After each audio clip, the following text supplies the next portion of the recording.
All right, folks, back on the Bossman show. A friend of mine from Memphis, Fox Sports Southeast. You see him with the guys, man, Pete, Brevin, Rob, and Verno. My man, Phillip Dean. Phil, man, how you doing, brother? I'm doing good, boss man. It's good to see you, man. Even though we're kind of doing this virtually, but man, it's good to hear from you, man. Yes, indeed, Phil. We've came so far from our 7:30 days, haven't we? We've come a long way, man. It's crazy. Yes, yes, indeed, man. I was cheering for you guys so much. The Memphis Grizzlies are my second team behind the Hawks. I love you guys, man, and I know the bubble was hard for them, but I do feel like gritting that game against OKC and getting the game against the Bucks and Bud, man, they had a great opportunity.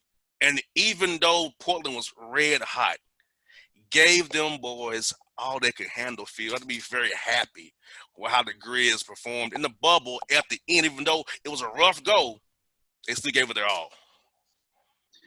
Yeah, it's the way the season ended for them. It kind of gave them. You felt hope with this organization that on everyone could see on national television that oh, this team's going to be really interesting for the next couple of years to come. I mean, if you had Jaron healthy, if you had Justice Winslow healthy, if you had Tyus Jones healthy, they could be this could have been the team facing the Lakers right now in the playoffs right now. But I try not to play the what ifs, but it's just you try to look forward now, hoping the future looks bright. And this team is going to be so fun to watch. And the Grizzlies haven't really had a superstar. I mean, I know the core four with Mike, Mark, Zach, and Tony, they were like Memphis icons. Most Like definitely. John Morant is a legit superstar already as a rookie. I mean, he's a human highlight reel. I mean, people are going to want to watch him. And there are going to be people looking to find him on League Pass. And it's just, you've never had that before with this team. And now it gives you hope that something promising is going to go well in the future. You kind of read my mind, Phil, because it was a clean break from the core four for last season to now John Morant. Like you have Jaren Jackson there, you have John Morant, two cornerstones that was kind of playing the Mike and Mark Gasol role. You have a Brandon Clark that played that Tony Alonzo role, and you got other Dylan Brooks there. So you have another core four, but they're young and spry. And I feel like they have more potential because of the John Morant factor that guy's just a baller. He's gonna bring it no matter what. He's exciting. He's electrifying, and I feel like, man, you guys I set up great for the future going forward in Memphis. The fans for him should be very happy. And his fans should be filled again to the rafters with Grizz fans cheering those guys on. Man, they'll be great for years to come. Oh, yeah. I mean, and the team follows his lead. I mean, when Ja gets cooking, everybody else gets rolling. I mean, you see big performances from Dylan Brooks. I mean, Grayson Allen has come out of nowhere in the bubble. I mean, the performances he had in the bubble were astounding, and they proved that he's another role player for this team in the future. And so it just when Ja gets rolling, the rest of the team gets rolling. It's one of the few times it feels so good to actually you get excited to watch a game considering the past couple of years you're just having to oh gosh, please don't get blown out by 20 again, please don't get blown out. But now you're excited to see what's happening with Ja, and you're like, oh, what's he going to do tonight, and I'm sure that's how it is with the Hawks. You just want to see what happens, what Trae Young does each game. Most definitely, man. And you know what? That pick you guys have conveyed to Boston, be happy about it this year because you can take it. Because we have a stud here in Memphis already in John Morant. We got other guys we got grooming. And one thing I can say about Coach Jenkins coming from Bud's system is that player development is very paramount and key. And those young players will develop and get better. That's what I say about Budenholzer and Taylor Jenkins. They make guys better with the player development program they have and the way they go attack it. So Seeing that for last year, how have you been impressed how Taylor goes about developing the young guys, what he'll do for those guys in their careers going forward? I have so much respect for Taylor Jenkins for what he's done to this organization on and off the court. I mean, for the way he's been able to keep this young core together, build a, excuse me, to just build this core and keep them motivated. And the players love playing for him.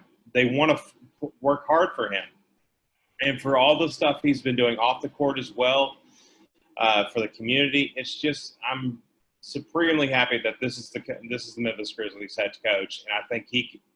I mean, when you get guys like Magic Johnson saying he should be the coach of the year, that's a big compliment, and I feel like he will be. I think he will be considered to be a head coach of the year for many years to come. Oh yes, man. I knew Taylor had talent in Atlanta. I knew he had talent, Phil. I knew he could do a great job, and getting the head coaching gig, man. I knew he would do well for you guys, and I'm happy that he's a guy that can mess with Ja Morant because he has the right temperament to coach Ja Morant. Because he's not gonna get too high, not get too low. He's gonna just keep it real with you. That's what a guy wants in a coach. He doesn't want a coach that's trying to make it about himself and be the show. Just tell me how to get better. And Ja wants to get better. I know Ja's college coach, Matt McMahon from Murray State. Same thing. Same kind of temperament. Just wanting you to get better and tell you how it is. And I feel like Memphis, man, the ping pong balls are so good to you all last year, man, and getting this kid, he has set you up for the future. Big time. Oh, absolutely. I mean, I still can't believe that they got him. But Taylor Jenkins said, or not Taylor Jenkins, Zach Kleiman today said that he's still shocked that they got Brandon Clark at 21 to get a talent like that at 21. And he said, why is Brandon Clark not a finalist for Rookie of the Year? I mean, he was like, no disrespect to Ja, but Brandon's played a lot more games and he's worked really hard to get that opportunity. And with this upcoming draft lottery, I mean, you really don't.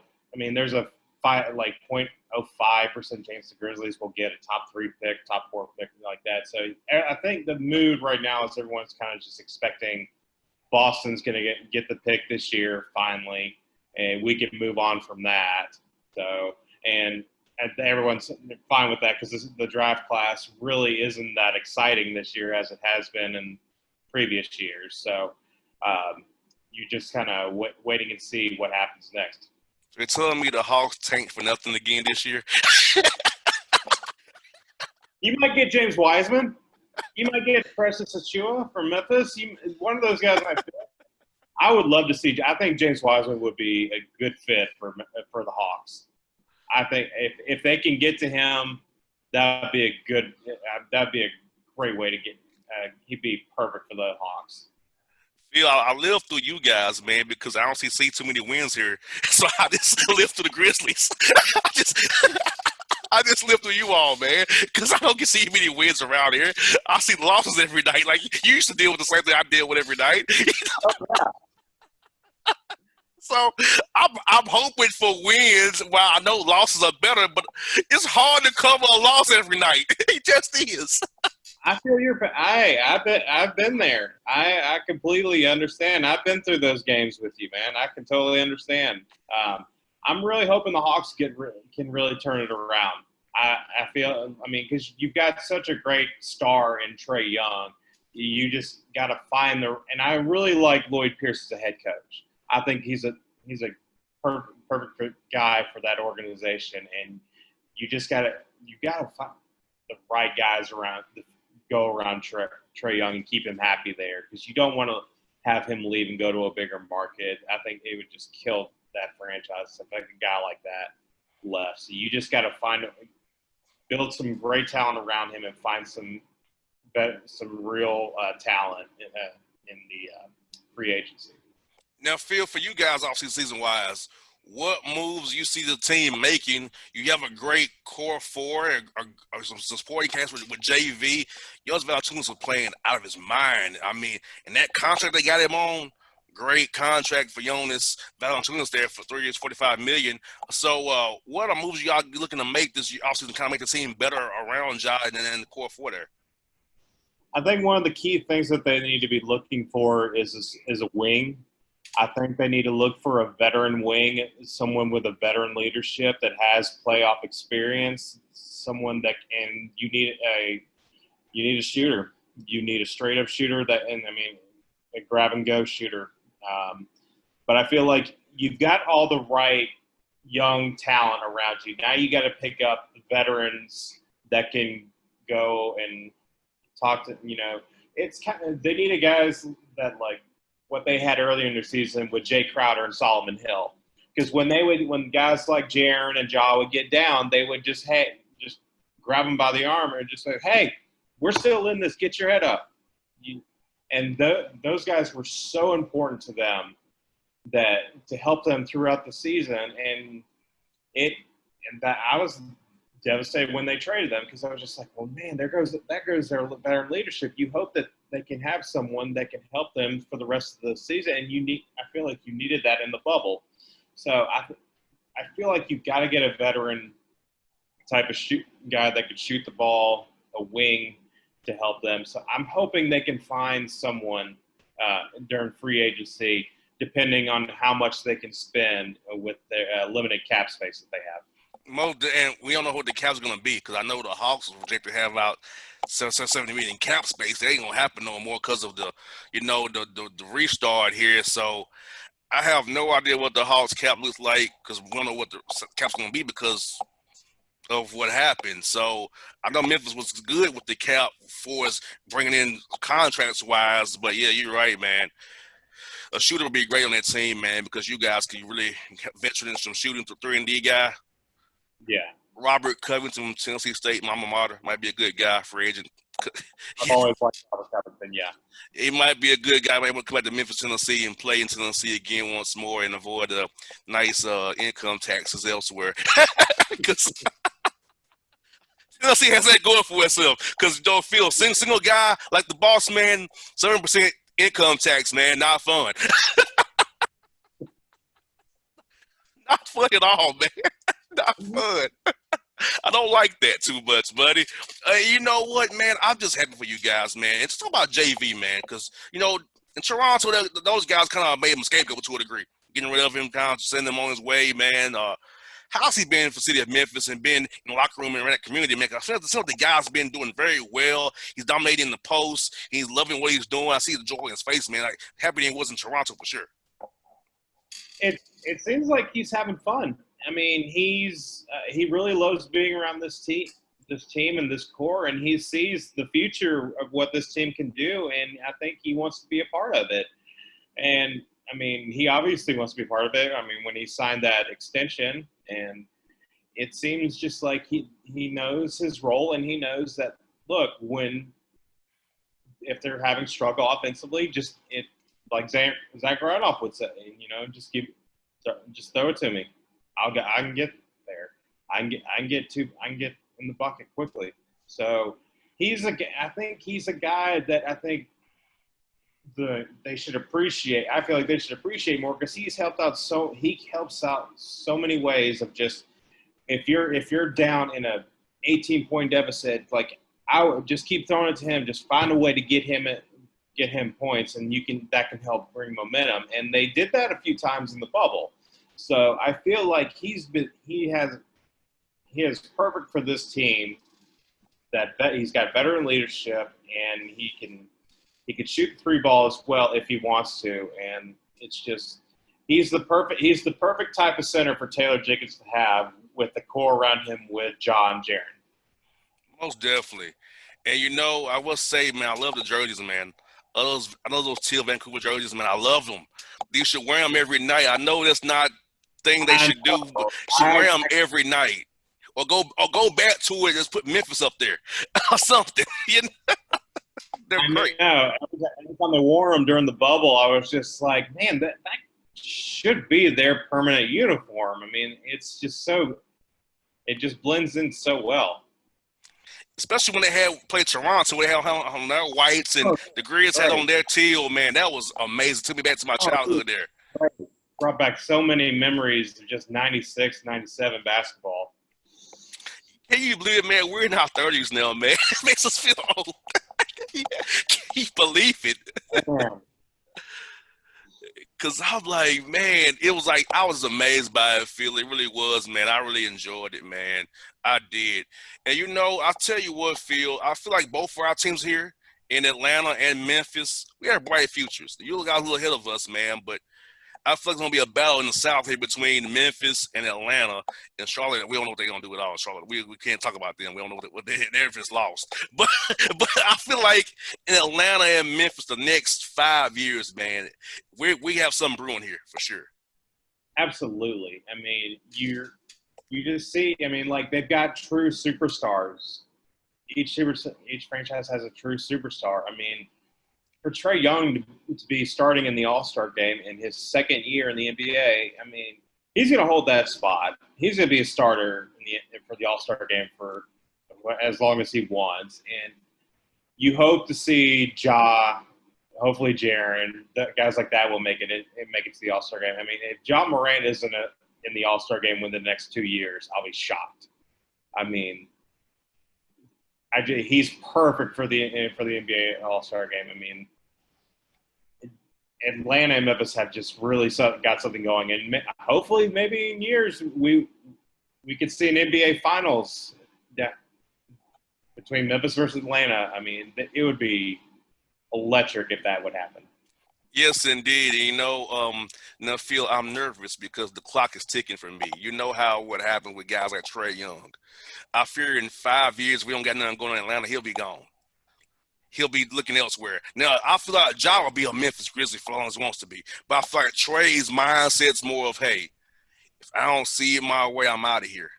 So I worry about that. That if we ain't succeeding in the next 5 years and got something tangible going here, we could be back at rock bottom again if he decides to say, I'm out of here, like Anthony Davis did and LeBron did, other guys have done it before him. Yeah, and it doesn't help that he signed with Clutch Sports not too long ago. Most definitely.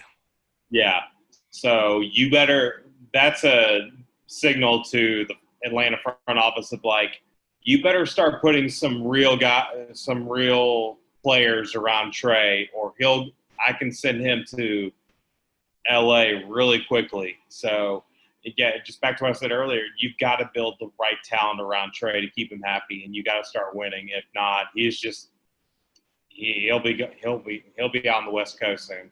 And I feel bad for Lloyd Pierce, 1 more year guarantee on his deal next year. And if I feared it was going to happen to him, what happened to Mark Jackson and other coaches, where they get the team foundation set, take all the L's, then you fire him for the guy that's going to take the talent and run with it.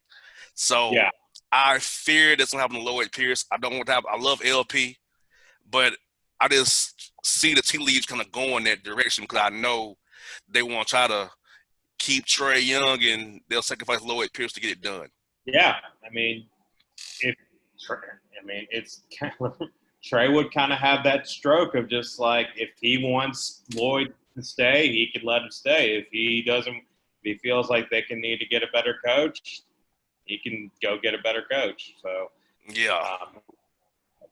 but yeah, I could totally see that with Lloyd Pierce. He gets the foundations of what he wants the Atlanta Hawks to be, and as soon as he does, they let him go and they get another coach, and he makes it 10 times better.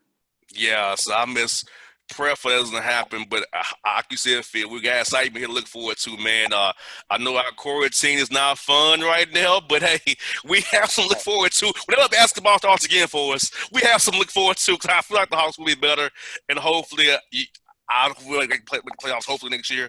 I know you all probably be competing for it. I hope we make it. So I think we got something brewing for good on Fox Sports Southeast and Fox Sports South, man. We're gonna have a lot of fun next year for sure. Absolutely, I can't wait for the season. I can't wait for the season to start back. It's crazy. I mean, we got the draft lottery coming up, and then NBA Finals will be coming up soon, and then back to the draft and free agency. It feels good to finally have basketball back again. It's weird right now in the situation we're in, but I feel like hopefully things can slowly start to become normal again. Well, Phil, thank you for your time, buddy. I was going to spend time with you, man, and please be safe, man. I'll be looking forward to talking to you down the road, my friend. Anytime, boss man. Stay safe, my man. All right, folks, it's Phil Dean here on the Boss Man Show.